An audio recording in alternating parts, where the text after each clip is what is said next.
Para o nosso estudo, disse domingo que a gente estaria então fazendo um resumo, uma recapitulação de todas as chaves que nós estudamos. E o interessante é que eu dei mais uma olhada e refleti mais um pouco sobre o assunto e entendi que John MacArthur, que é o autor desses estudos e desse livro que trata sobre crescimento espiritual, ele acabou deixando algumas chaves muito importantes para trás e que eu entendi, e realmente você também vai concordar, vocês vão concordar, que são chaves indispensáveis para o crescimento espiritual. John MacArthur, ele conseguiu reunir 8 chaves, né? Eu vou convidar você agora, para que junto aqui tentemos recordar, a lembrar essas 8 chaves que a gente estudou. Eu não estou com elas escritas aqui, vou relembrar então junto com vocês. A primeira chave que nós estudamos, estão lembrados qual foi? Na verdade, ela nem não entrou nessa contagem das 8 chaves. Ela ficou sendo uma chave principal, chave mestra, né? O chaveiro tem aquela chave mestra que ele abre diversas portas, né? Uma chave mestra para abrir portas, né, de carros da Volkswagen. A chave mestra para abrir portas, né, da tal marca e assim por diante. Então, a chave mestra é a palavra de Deus, que é viva e eficaz. Então, essa é a chave mestra, a palavra de Deus.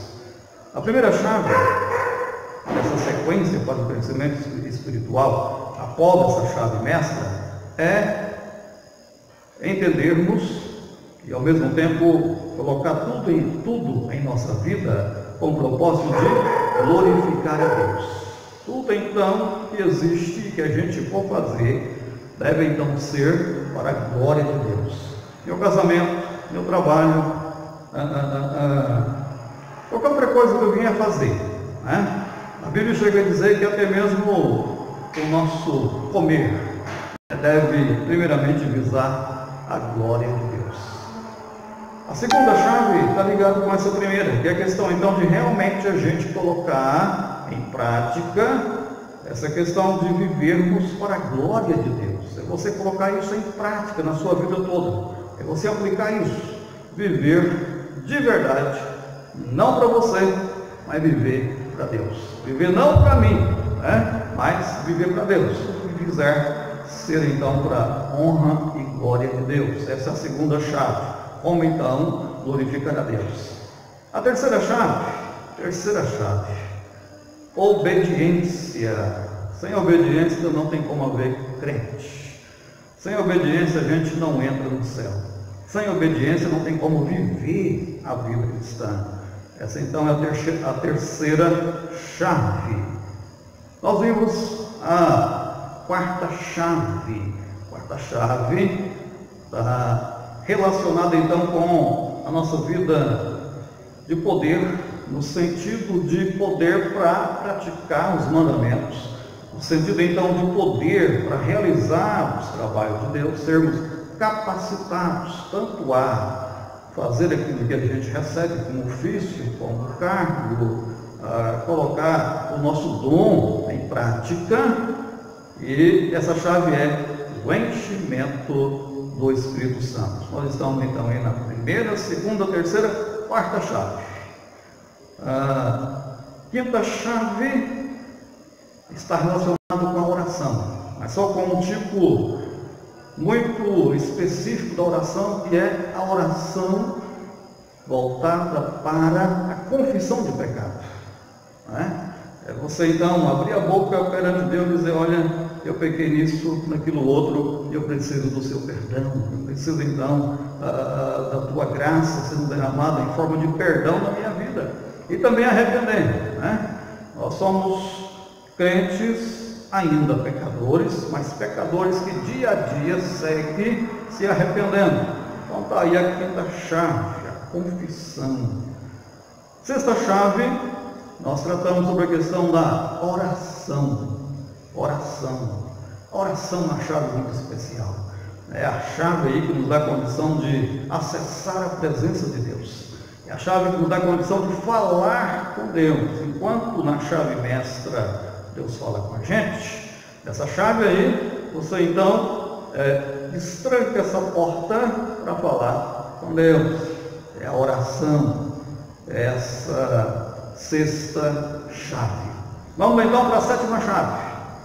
Sétima chave, nós trabalhamos sobre a questão da prática do amor. Não um amor apenas sentimento, mas um amor que vai muito mais do que sentimento. Aquele amor que a gente chamou de amor sacrificial. E nós vimos então que os mandamentos, aqueles 10 mandamentos, lá do livro de Êxodo, capítulo 20, e depois é repetido em Deuteronômio e no Novo Testamento, Jesus cita vários deles também, o Sermão da Montanha, aqueles mandamentos: não terás outro Deus diante de mim, não farás para ti imagem de escultura. Então, isso aí pode resumir no quê? Apenas no amor. Amar a Deus acima de todas as coisas e amar ao próximo como nós mesmos. Então, os mandamentos se resumem no amor, mas um amor verdadeiro, um amor ágape, um amor sacrificial em favor do outro. Vamos então agora para a oitava chave.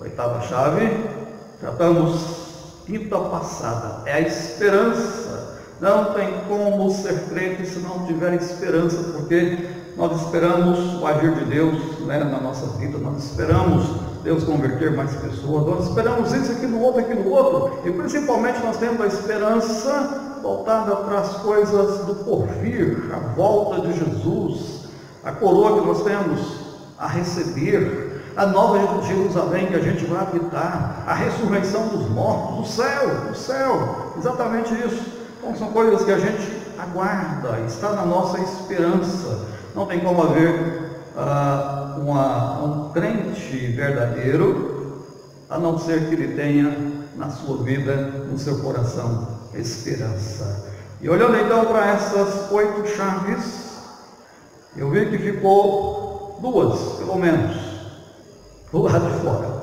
E uma dessas que eu vou tratar agora, vou tratar nessa quinta de uma, será a nona chave, e na próxima quinta, nessa quinta de hoje, uma chave, e na próxima quinta, mais a outra chave, completando então aí 10 chaves. As chaves que a gente vai tratar hoje, nós vamos abrir as nossas Bíblias, eu convido você para abrir, o livro de Hebreus, capítulo 10. Vamos ver que chave que é essa. Livro de Hebreus, capítulo 10, verso 37, até o verso de 39, pode acompanhar aí na sua Bíblia. Tem bastante textos que eu vou estar citando hoje, e vocês podem acompanhar também. Daqui a pouco vamos citar diversos textos. Hebreus 10, verso 37 ao verso 39.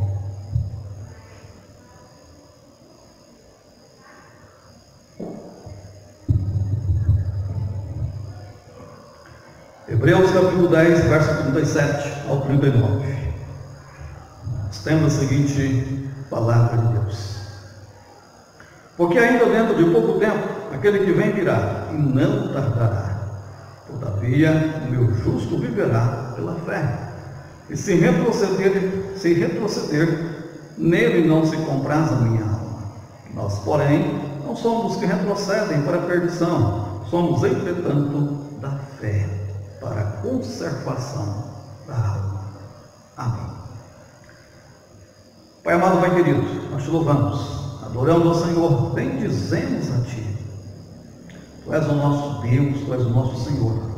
Nesse instante nós pedimos a Ti, ó Deus querido, ó Santo Espírito de Deus, que esteja falando em nossos corações. A cada irmão que está na sua casa, que está aí acompanhando, fale, ó Pai, aos seus corações, que tenhamos esse momento livre de interrupções, e assim possamos meditar na Tua palavra, entendê-la e continuar colocando ela em prática, porque sabemos, ó Pai, que esses estudos tratam a respeito do nosso crescimento cristão, crescimento da vida, na vida espiritual, crescimento na santificação, alcançando maturidade cristã. Nos ajude, fale aos nossos corações, oramos assim em nome de Jesus.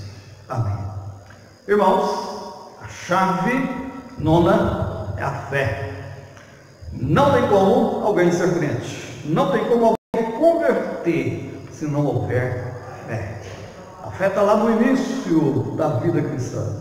Ela começa já lá, logo após o Espírito Santo começar seu trabalho interno no coração. O Espírito Santo também já coloca ali a semente da fé e da condição a pessoa a responder com fé ao Evangelho.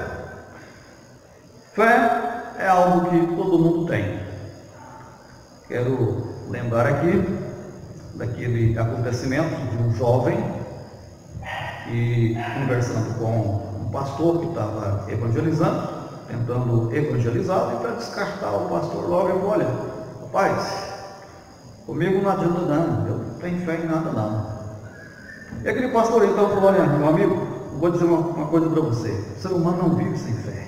Você tem fé sim, você tem fé em alguma coisa, e vou te mostrar agora. Aquele rapaz então ficou curioso, e o pastor então começou a explicar, ou melhor, começou a levantar perguntas. Ele perguntou: qual que é o seu nome completo? Fulano de tal.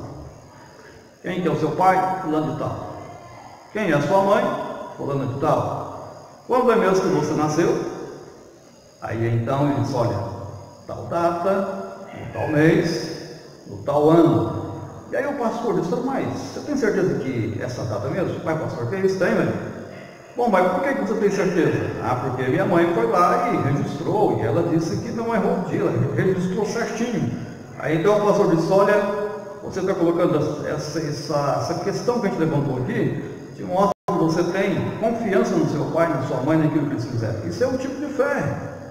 A gente sabe que existem outros exemplos mais constrangedores, que no caso são as pessoas que colocam a sua fé em imagem, em escultura, né? Isso continua acontecendo nos nossos dias, mas todo mundo tem fé, até aquele que coloca lá, aqui em Palmeirópolis, tem muito costume, vocês podem olhar isso aí. Quando vocês chegarem em alguns açougues, alguns tipos de comércio, vocês vão ver uma vasilhinha com sal grosso. Aquilo lá é porque eles acham que colocando aquele sal grosso ali vai evitar mal olhado, um punhado de coisa. Ou seja, fé naquilo ali, fé naquilo lá. Agora a Bíblia nos diz que a nossa fé não deve estar em príncipe, em homens, e nem em imagem de escultura, mas a nossa fé deve estar em Deus. Vamos então para o nosso primeiro tópico desse estudo: definição de fé. O que é fé? Creio que os irmãos lembram, né? Hebreus 11, verso 1, que é a certeza de coisas que se esperam e a convicção de fatos que não se vê. Hebreus capítulo 11, verso 1. Hebreus 11, verso 1. No Antigo Testamento você não vai encontrar a palavra fé. Vai encontrar apenas uma vez em Abacuque, capítulo 2, verso 4. Isso como sendo parte do texto. Você vai encontrar a palavra fé, como vocês viram também no Salmo 125, só que aquilo lá não está na Bíblia original. É um título feito aqui mesmo pela tradução. Tá? Agora, a palavra fé, essas duas letrinhas aí, você vai encontrar só em Abacuque 2:4 no Antigo Testamento.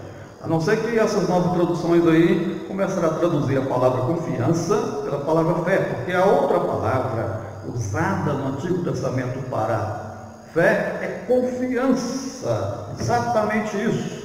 Vai perceber o tanto que os salmistas, e também aparecem em diversos textos do Antigo Testamento, as pessoas dizendo: olha, ó Deus, em ti confio.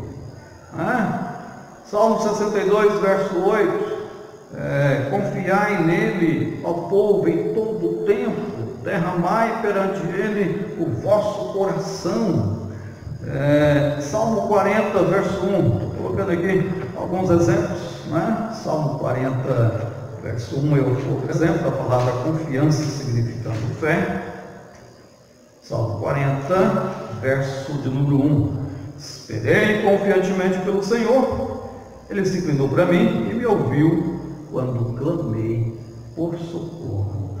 O termo é esperei confiantemente, ou seja, esperei com fé.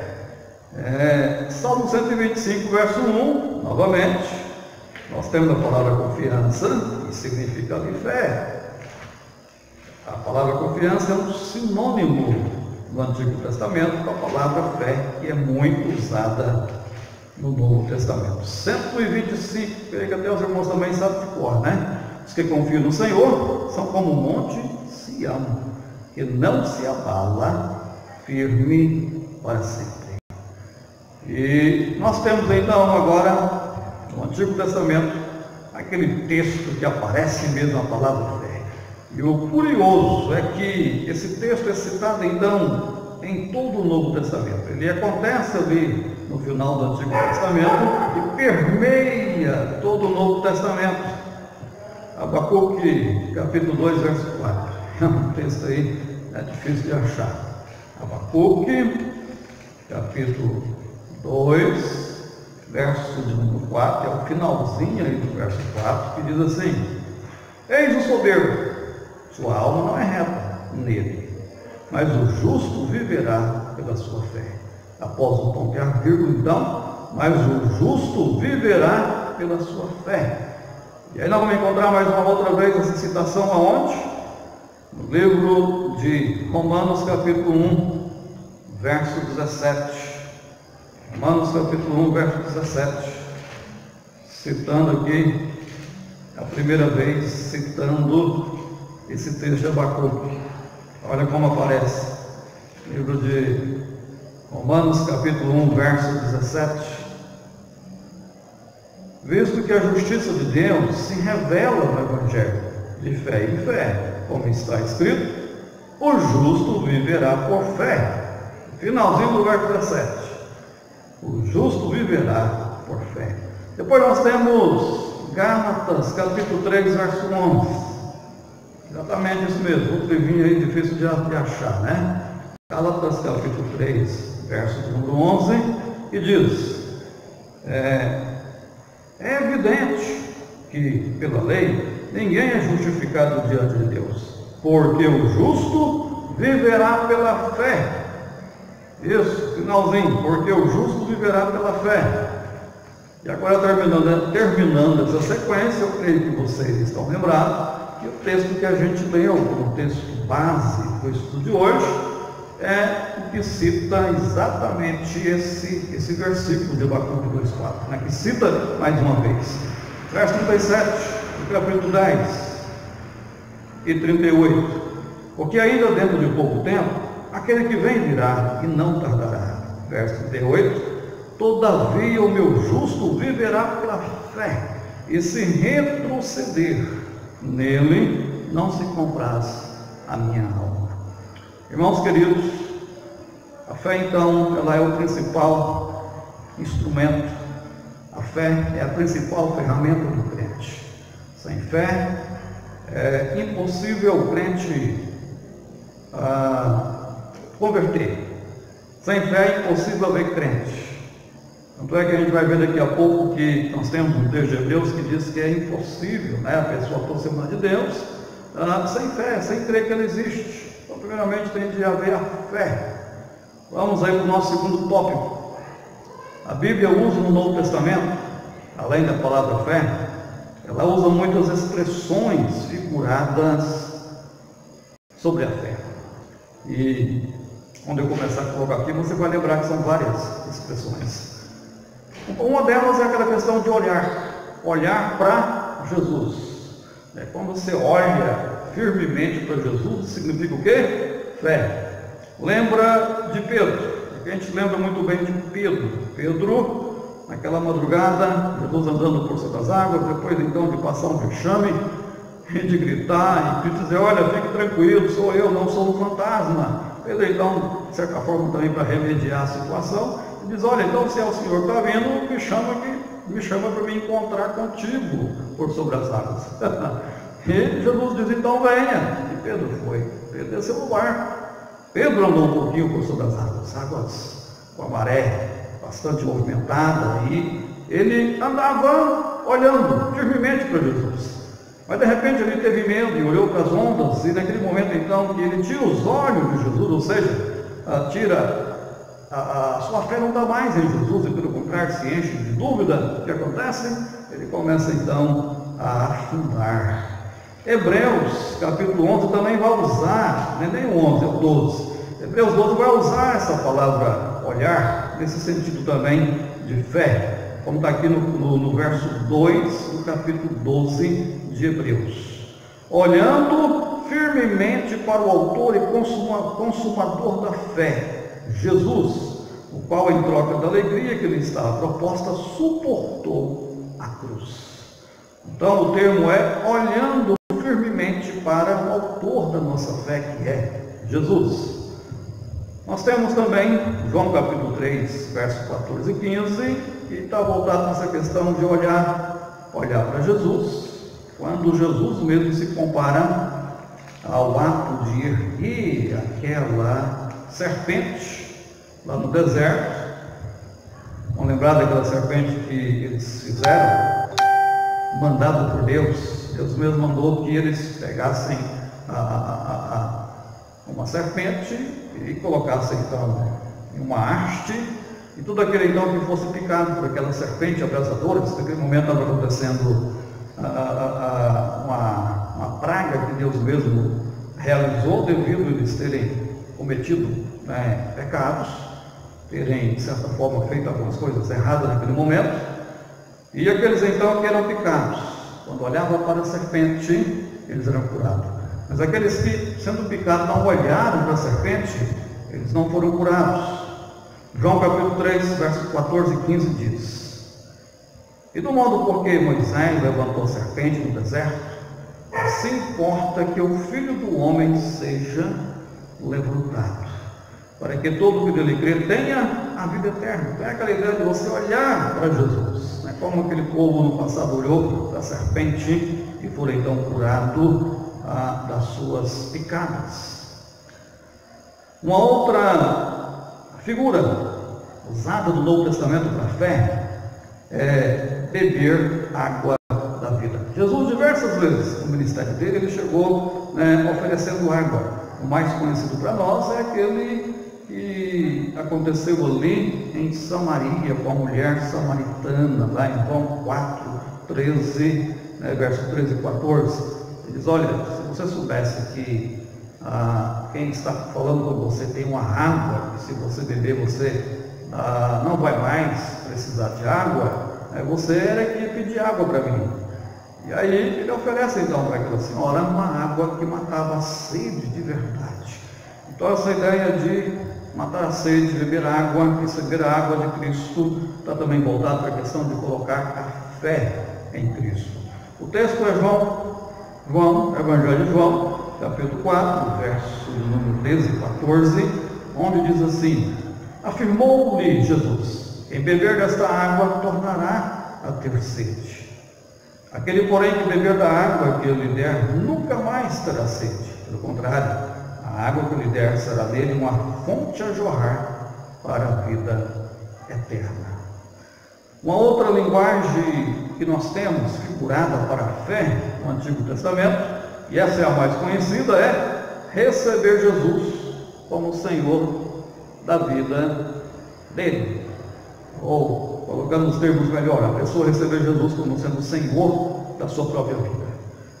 E essa é ainda uma figura até mais clássica e melhor para a gente usar no dia a dia do que aquela que você falou, fulano de tal, aceita Jesus. Aceitar já fica um termo talvez não muito bíblico, porque a palavra receber Jesus, essa aí realmente é uma palavra bíblica. Então, quando você recebe Jesus no coração, esse ato então é um ato de fé.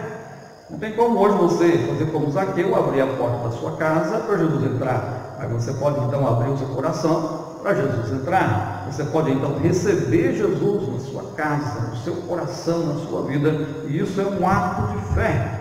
Isso então é figurado. E a gente volta aqui para João capítulo 1 e vejamos essa figura aqui. João capítulo 1, verso de número 11 e 12, onde diz: Veio para o que era seu, e os seus não receberam. Quem é que veio? Jesus. Verso 12: Mas a todos quanto receberam, deu-lhes o poder de serem feitos filhos de Deus, a saber, aos que creem no seu nome. Então, receber Jesus hoje é um ato de fé. Recebemos através da fé. Terceiro tópico sobre a fé. Vamos então ver sobre a necessidade da fé. A fé então está presente em toda a sua vida cristã. Lá no início, quando você converteu, você tem ali no início, você começa essa vida cristã, você converte por meio de arrependimento e fé em Jesus. Arrependimento e receber Jesus como Senhor da sua vida. E esse receber Jesus como Senhor da sua vida é por meio da fé. Então está lá no inicinho, e a gente vai lá para Hebreus capítulo 11. Livro de Hebreus, voltar para esse capítulo aí completo, né, sobre a fé. Livro de Hebreus, capítulo de número 11.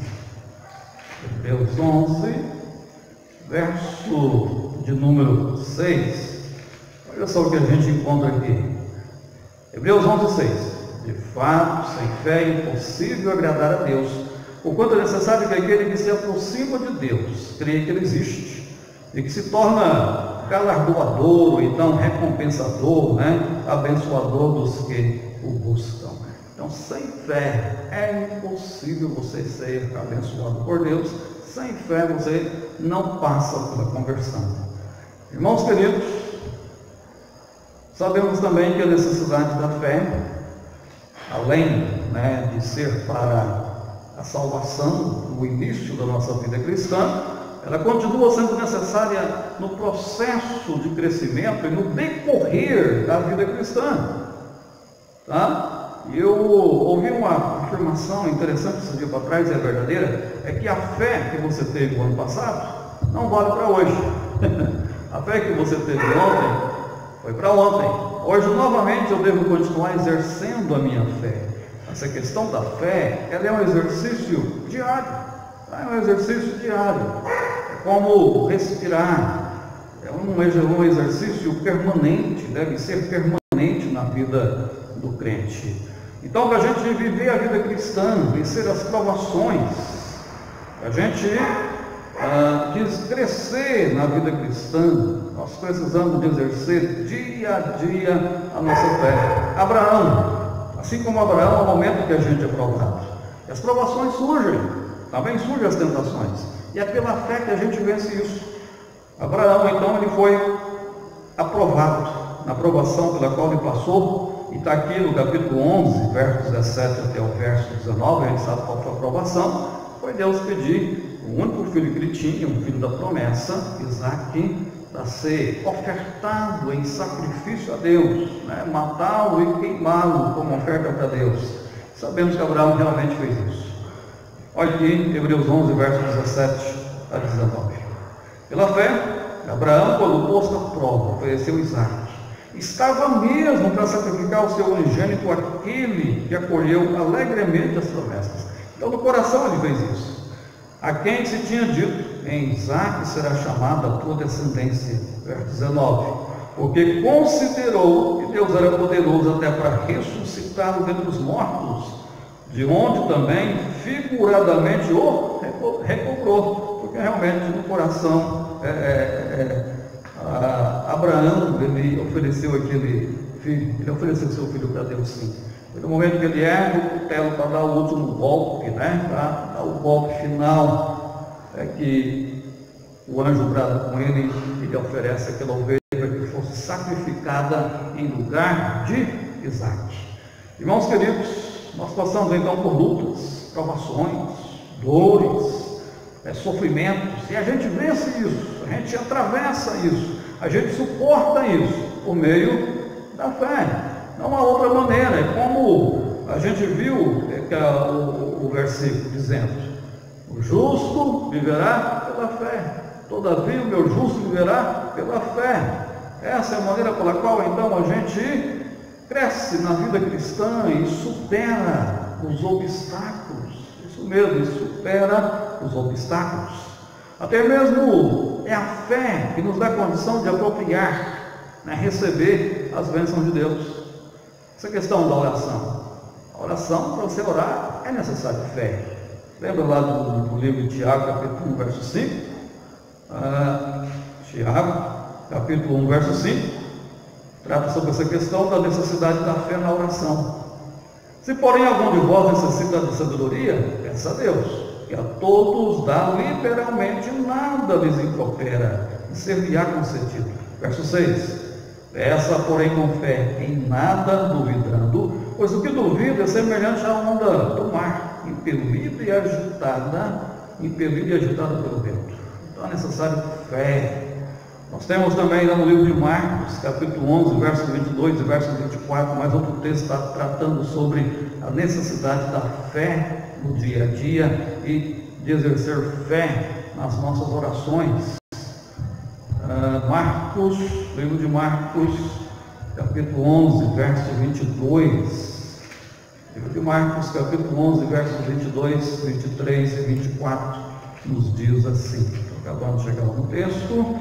Marcos 11, verso 22, verso 23 e verso 24. Nós encontramos a seguinte afirmação.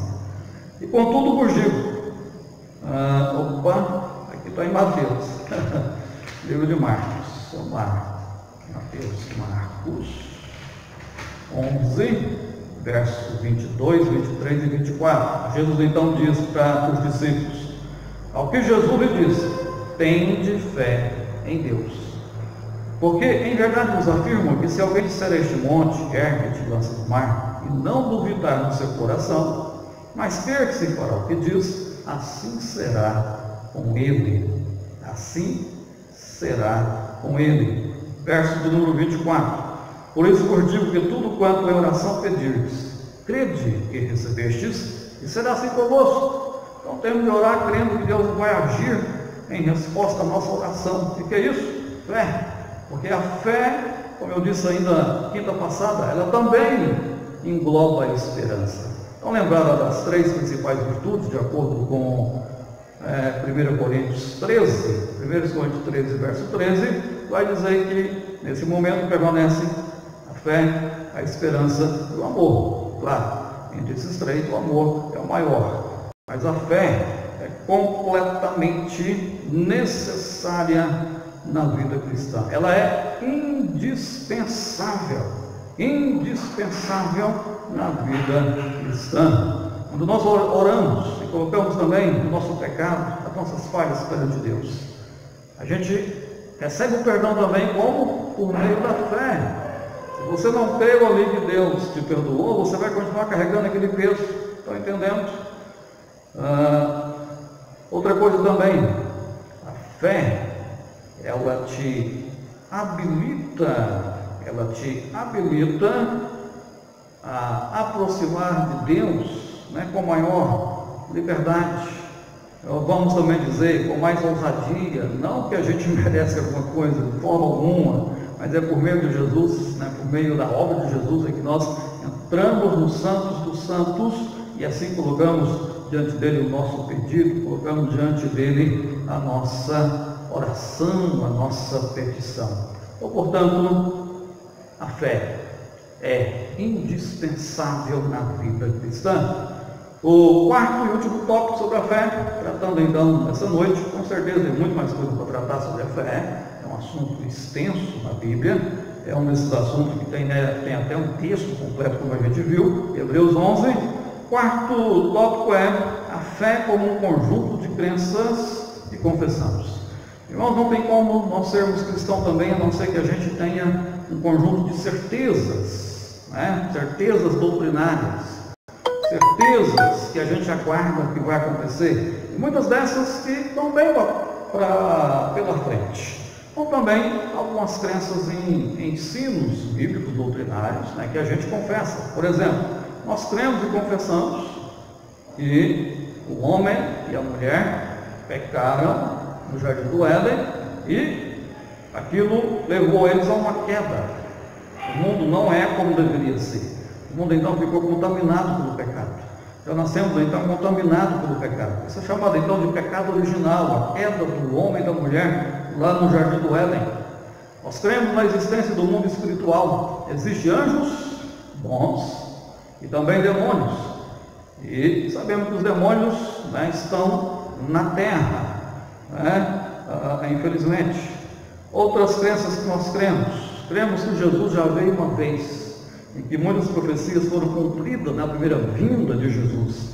E a gente sabe que Jesus, então, ele morreu e ressuscitou. São crenças que nós temos, confissões que nós temos. Ele ressuscitou e foi assunto ao céu, foi glorificado.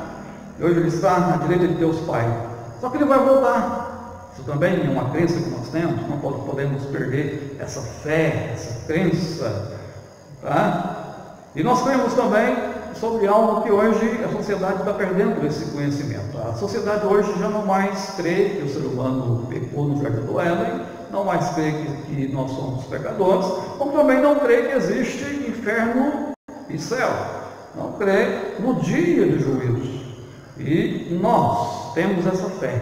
Nós confessamos que existe isso e isso vai acontecer. Existe inferno, existe céu e que também vai acontecer o juízo, o julgamento, a volta de Jesus. Então nós cremos no dia do juízo e cremos também na ressurreição dos mortos. Todo mundo vai ressuscitar na volta de Jesus, inclusive aqueles que fizeram o que é ruim, para viver a vida eterna no sofrimento. Algo até terrível de se pensar. Então são crenças que nós carregamos. Eu lembro, um tempo atrás, que uma senhora fazia uma crítica, ela não era nem evangélica, mas ela fez uma crítica muito bem feita a um obreiro de uma igreja evangélica, e havia afirmado publicamente em um culto que o inferno é aqui mesmo. Que o inferno é aqui mesmo. Gente, são crenças que algumas pessoas perderam, e algumas denominações estão perdendo, não pode perder, faz parte da fé cristã, está na base da fé cristã. Inferno, céu, dia de juízo, ressurreição dos mortos, volta de Jesus, queda do homem, são doutrinas que a gente de maneira alguma pode negar, de maneira alguma pode negar. São crenças que nós então devemos confessar. Concluindo, diante então desse estudo sobre essa nona chave, a fé, nós temos o desafio de não sermos negligentes em nossa fé. Mas a minha fé é muito fraca. Você acha que é? Bate o joelho no chão e pede a Deus para que te dê fé, para que ajude você a desenvolver a sua fé. Momentos difíceis e ruins, enfermidades e coisas até mesmo nessa própria pandemia, são oportunidades para a gente exercer a nossa fé. Exatamente isso mesmo. As dificuldades, elas devem provocar em nós crescimento. Você tem então uma chance de colocar a sua fé em exercício. E exatamente um grande desafio para mim e para você é esse aí: exercer a sua fé dia e noite. Exerça então a sua fé. Ela é um presente de Deus, mas algo que Deus coloca em nossas mãos para que a gente cultive, algo que Deus coloca no nosso coração para que a gente viva e se expanda e realmente venha se frutificar. E Deus então nos abençoe. E lembre, a fé é uma das principais ferramentas do crente. Nós então encerramos por aqui. Temos a alegria de informar que nós vamos voltar a funcionar, essa foi a decisão do prefeito, nós vamos voltar a funcionar agora os cultos com mais de 10 pessoas. Poderemos voltar naquele momento onde a gente vai ter como restrição só os idosos e aqueles que estão no grupo de risco. Todos os demais que não tiver no grupo de risco e que não tiver acima de 60 anos, são então permitidos participar dos cultos. Então domingo à noite, a gente não vai ter 2 cultos mais, vai ter só o culto às 19h30. Sim, vamos ter a escola bíblica só eu e a família, mas à noite aberta aí para muita gente, tá bom? Então aproveite, organize aí, esteja no culto de domingo à noite. A próxima quinta-feira também vai estar aberta aqui. Aí pode vir aí 10, 15, 20 pessoas para o estudo bíblico, não tem problema, você sendo fora do grupo de risco, esteja presente nos trabalhos. Lembremos daquela lista de nomes que nós temos que a gente está orando, está lá no WhatsApp, você pode voltar aí até na segunda de madrugada, você vai ver lá a lista, e vamos continuar então orando em favor dos nossos irmãos. Eu tenho participado de um grupo de pastores, na verdade é para os pastores todos de Palmeirópolis, nas segundas-feiras, tem 3 segunda-feiras que a gente reúne, orando à noite às 19h30, orando em favor das nossas igrejas, em favor dos irmãos, e clamando para que Deus ponha fim a essa pandemia e que as consequências sejam as menores possíveis. Estamos então intercedendo e também intercedendo em favor das nossas autoridades. A gente tem visto esse pé de guerra aí dia a dia, que se continua um atrito muito grande, entre a ala, vamos dizer, a ala esquerda e a ala centro-direita, Vamos também clamar em favor dos nossos governantes. A Bíblia diz que se queremos dias bons e tranquilos, nós então devemos orar em favor dos nossos governantes. Deus então abençoe a cada um de vocês. Vamos estar orando e assim terminando o nosso estudo bíblico. Pai amado, Pai bendito, é bom passar esse momento meditando em Tua Palavra, falando contigo por meio da oração, sabendo, Pai amado, que nós estamos sozinhos, porque o Teu Santo Espírito está conosco, e também irmãos acompanhando nesse instante. Ó Deus, abençoa as suas vidas. Ó Pai querido, não permita que Teu povo venha se esfriar durante essa pandemia, que pais que possam dia a dia Te almejar, sonhar com esse momento de estar também na Tua casa, de volta, quando tudo se estabilizar. Queremos, ó Pai, que isso aconteça não de uma forma tardia. Ó Deus querido, abençoa o Teu povo, abençoe mesmo, nós precisamos do Senhor. Nos ajude na nossa falta de fé, na nossa pouca fé, muitas vezes, como aquele pai daquele rapaz pediu ao Senhor que o ajudasse na sua falta de fé. E até mesmo ao Pai pedimos perdão, talvez por momentos que devíamos sermos mais crédulos, deveríamos ter mais fé, e ainda muitas vezes estamos engateando nessa virtude tão importante que é a fé. Ó Deus querido, continue com o Teu povo, com a Tua igreja, com a nossa cidade. Oramos agradecidos, oramos em nome de Jesus. Amém e amém. Que Deus os abençoe.